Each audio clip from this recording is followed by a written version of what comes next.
geesiyaasha qaranka ayaa markan waxa ay u dhaqaaqi doonaan difaacidda qarankooda iyada oo xuduudaha loo geyn doono sidii ay ula socon lahaayeen dhaqdhaqaaqyada ay ciidamada Itoobiya ku doonayaan in gudaha dalka ay ku soo galaan.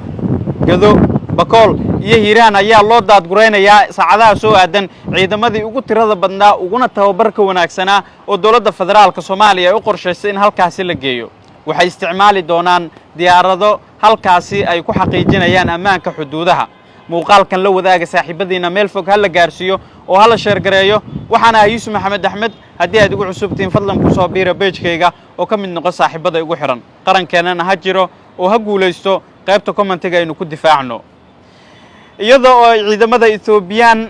saacadii ugu dambeysay laga celiyay in ay gudaha u soo galaan degmada Matabaan ee gobolka Hiiraan ayaa waxa warar soo baxay ay sheegayaan in ciidamo ka tirsan kuwa militariga Soomaaliya loo diyaariyay in la geeyo xuduudaha aynu la leenahay dalka Ethiopia waxaana qorshe u yahay in ciidankaas ay la socdaan dhaqdhaqaaqa dawladda Ethiopia ay ku doonayso in ciidamo aan sharci ahayn oo aan ka tirsaneen howlgalka midowga Afrika ee ATMIS ay gudaha Soomaaliya ay soo geliso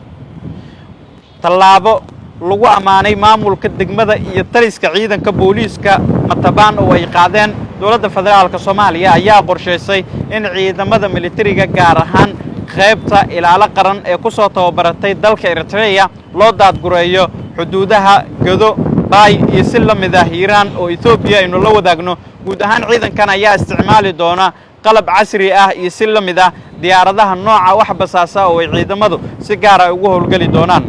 qorshahan waxaa dawladda federaalka Soomaaliya ku gacan siinaya dawladda Turkiga oo si weyn uga carootay tallaabada Ethiopia ay doonayso in ciidamada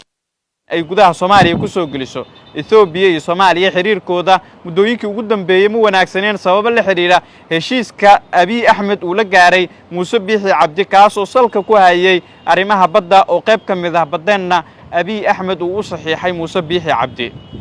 ciidamadan ayaa la aaminsan yahay in wax badan ay ka bedeli doonaan dhaqdhaqaaqa xuduudda aynu la wadaagno Ethiopia waxaana ay keeni doontaa in dib u gurasho ay sameeyaan ciidamada Ethiopiaanka ah ee doonaya in gudaha Soomaaliya u soo tallaabaan Ethiopia waxa ay qorshaysay sida ila wareedix ay noo xaqiijiyeen in ka badan 10,000 oo askari ay gudaha Soomaaliya soo geliyaan fariisamana ay ka sameystaan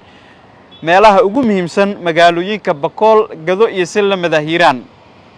aragtidaada qaybta hoose comment-ka kaga soo dhiibo tallaabadan dawladda ay qaaday ee geesiyaasha qaranka lagu geenayo xuduudda aynu la wadaagno Ethiopia nabadgelyo